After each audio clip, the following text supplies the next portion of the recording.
Hey, hi everyone. Hope all of you all are doing well. I hope I'm audible. Can I get a thumbs up?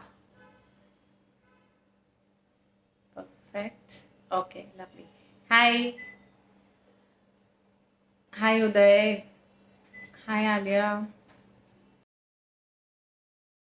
Thanks Monica. It's always nice to see you too. So guys, I think I'm audible and visible as well. So let's start our video. My name is Himali Malavia and I am one of the head nutritionists, head of hormone and thyroid vertical with Team Luke. I'm also one of the head mentors at LSI, wherein we conduct masters, bachelor's and postgraduate courses in nutrition. We also have a course for anyone and everyone who would want to learn lifestyle. That's at LSI. Uh, Being a nutritionist, 1st of September to 7th of September is celebrated as Nutrition Week, wherein we do various activities with all our students, etc. So, being a hormone head, thought of doing a live on nutrition absorption and its correlation with hormones. So, let's begin. What are nutrients? Nutrients are the things which are present, elements present in your food that will help you to give energy, that will nourish your body, right? Now, we need those nutrients to do our daily chores, like eating food, like walking, sleeping, eating, etc. And at the same time, our body also needs nutrients for growth, development, healing, repair, etc. Okay, now how are these nutrients connected to hormones? In fact, I would say each and every hormone in our body is dependent on these nutrients, and hormonal imbalance can impact absorption and digestion of nutrients. So this is why nutrients and hormones go hand in hand. To begin with, what are hormones? Hormones are chemical messengers that are released by different organs of your body so that a particular function is taken care of. For example, thyroid gland releases thyroid hormones T3 and T4 so that your heart can beat properly, you can digest food properly. Your pancreas release insulin as a hormone so that it can absorb carbohydrate, digest carbohydrate and utilize carbohydrates properly. Likewise, our reproductive hormones, our reproductive organs release estrogen, progesterone, our adrenal gland release cortisol. So these are various hormones that are released by our body. Now, how are they related to nutrients that we eat? So when I talk about nutrients, nutrients are like carbohydrates, proteins and fats. Then nutrients are also labeled as vitamins and minerals. So whatever helps in providing energy and in growth and development, all of them comes into this nutrient category. Okay, that is vitamins, minerals, carbohydrates, proteins and fats. Basically, these are the major macros and micros that my body needs. Speaking about if your body produces nutrients in excess, for example, if it produces insulin in excess more than what is required, then it can lead to or impact carbohydrate metabolism. Okay, many a times because of our lifestyle, our body produces excess insulin and our body also becomes resistant to that insulin. Insulin resistance is what we call it as, which is going to impact your blood sugar levels, and this in turn is going to impact your testosterone levels also, and it's in turn going to impact estrogen levels in females also. So that is why adequate production of each and every nutrient is necessary. Excess consumption of carbs, simple carbs, can lead to this hormonal imbalance. So what should one do? Should have carbs in moderation that is required by your system, and at the same time include both complex carbs in the form of vegetables, fiber, whole grains, and also include simple carbs like coming from fruits, coming from honey, coming from jaggery. I'm not all in favor of including sugar. Once in a while, sugar is okay, but in limited proportion. But if your intake of sugar is excess, your intake of processed food is excess, it's going to lead to hormonal imbalance in the form of insulin. Okay, insulin resistance. Talking about estrogen, progesterone, testosterone. So estrogen, progesterone, testosterone are basically our sex hormones. Okay. they are released in limited amount or a specific amount by our system. So if your body produces less progesterone, let me tell you, it's going to impact your stress. You may end up suffering from anxiety. You may not feel calm. You may feel palpitations. You may feel anxious all the time. Now, why does that happen? Because you are stressed, your body needs something called as cortisol.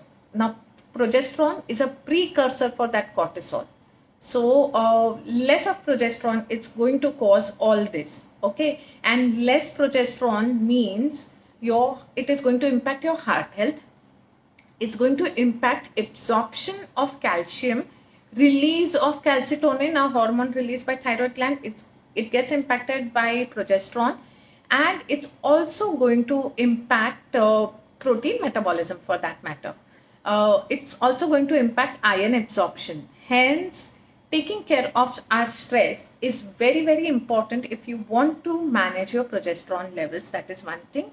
At the same time, you also need to ensure that you are not having estrogen dominance, because excess estrogen can also lead to estrogen dominance and low progesterone in our system. So take care of that. Because progesterone is going to impact absorption of calcium, assimilation of iron and protein in our system, we would want to ensure that we are having good quality calcium, iron and protein through food and taking care of our lifestyle so that we can manage all our symptoms. Okay, so that was for progesterone. Then when I speak about estrogen, estrogen is one hormone which is needed for regular periods. It's needed for your heart health to function normally. It's needed for your bone health. It's needed for cholesterol metabolism.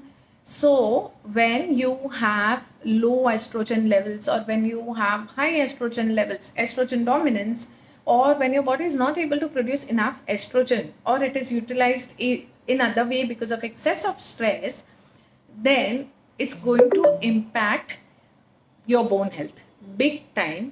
And that is why females who are reaching menopause may end up suffering from weaker bones. Okay, so what should you do? You should ensure that you are doing seed cycling. We've already done a post on seed cycling. You can go and check that out. And at the same time, you should ensure that you're taking good quality calcium through food like black sesame seeds, ragi, etc. Or if need be, consult your healthcare provider, healthcare person, and you can also include calcium supplement if need be. But along with calcium, ensure that your vitamin D levels are in check. And along with your vitamin D, also ensure that you are including good source of vitamin C like avla, like fruits, because vitamin C is also needed in proper absorption of calcium. And include nuts and seeds, because if I'm looking at bones are made up of calcium and phosphorus. So where will I get that phosphorus from? From nuts and seeds and whole grains. Okay. So as a nutritionist, if I'm looking at hormonal imbalance, I will looking at also taking care of my intake of these minerals. As a nutritionist, if I say that, you estrogen metabolism or estrogen dominance or low estrogen levels can also impact absorption of iron, then I would also want to take care of liver health, and I would also want to ensure that I am giving good quality iron rich sources to a person so that absorption of iron is taken care of. Okay. Whenever I speak about hormonal imbalance, estrogen, progesterone, testosterone, all the metabolism of this hormone takes place in liver. Also, gut bacteria play a crucial role in metabolism of this hormone. So, including a good source of probiotic, working on your lifestyle, sleeping on time, avoiding processed or junk food, okay, including nuts, seeds, seed cycling, taking care of your vitamin D, all of this, if you do it together coupled with balanced meals coming from carbohydrates, proteins, fats, vegetables, I'm sure we can take care of nutrient absorption also. This will not only take care of nutrient absorption, but it will also help us in balancing those hormones. So this was all about nutrient absorption and hormonal imbalance. I would open it up to you all for in case you guys have any questions for me. You can put in your questions or concerns in the chat, and I will be happy to answer.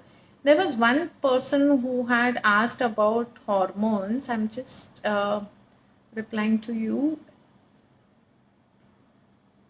So, any questions, guys?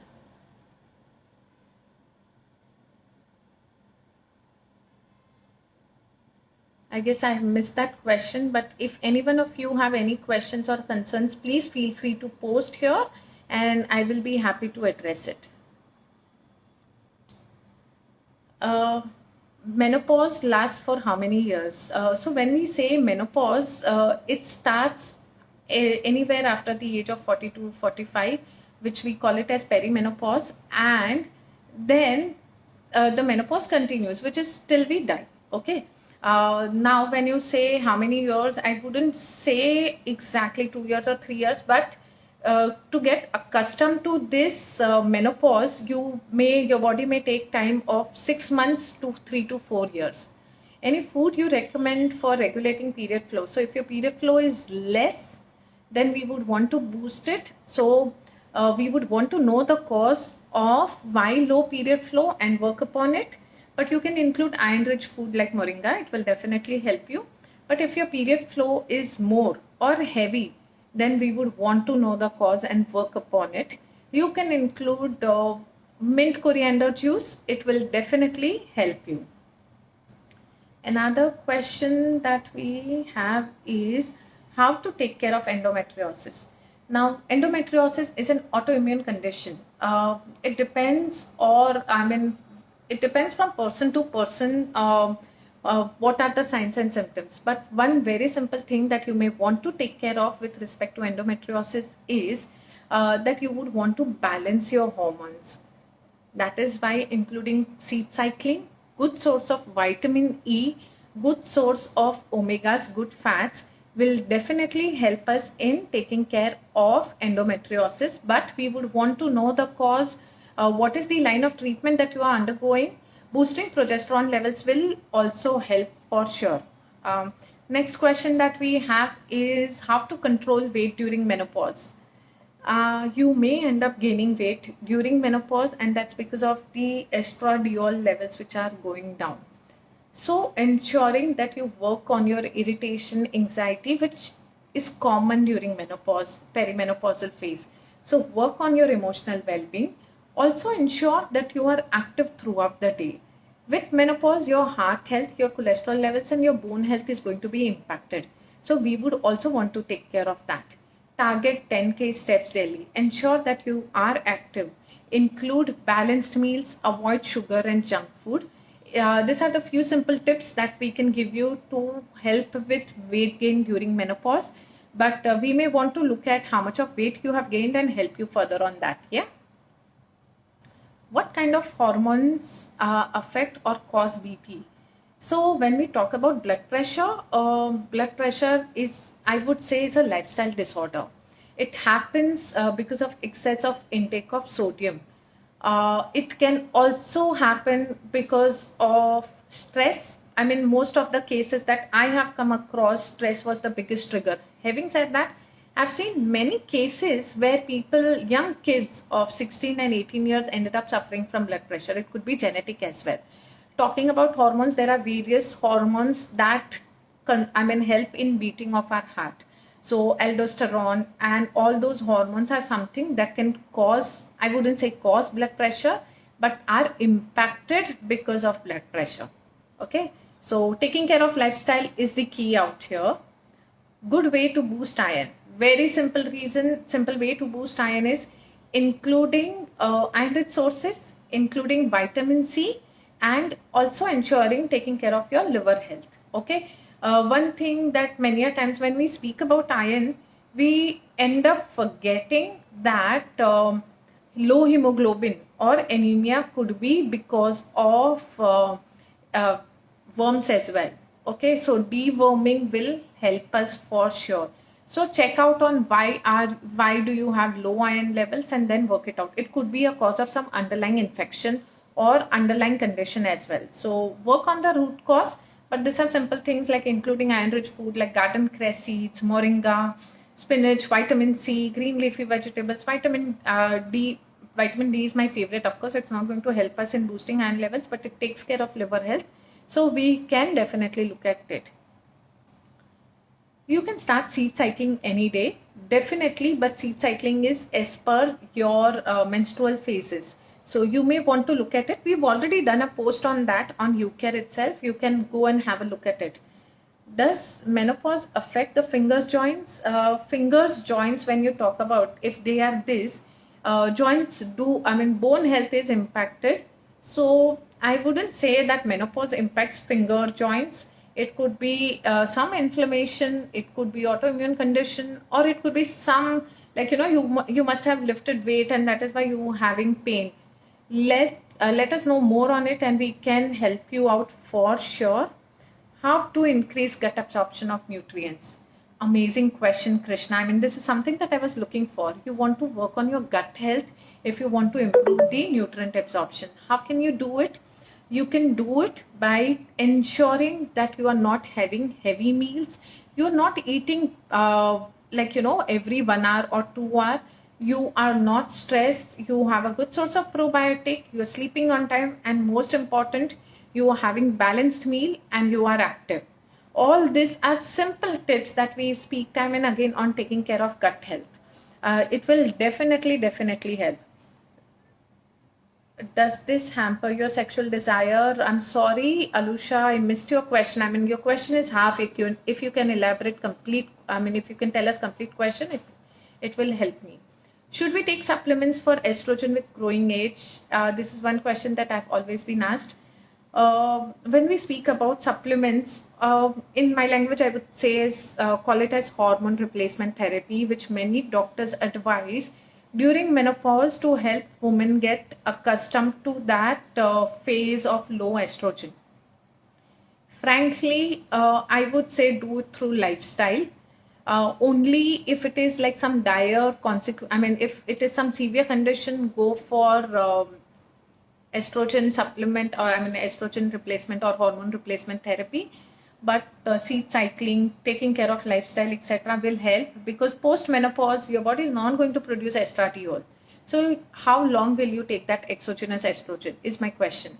And there were few studies which were done and which says that excess of estrogen may also have other kind of side effects. So take a wise call, listen to your body, and then go ahead with that decision. Yeah.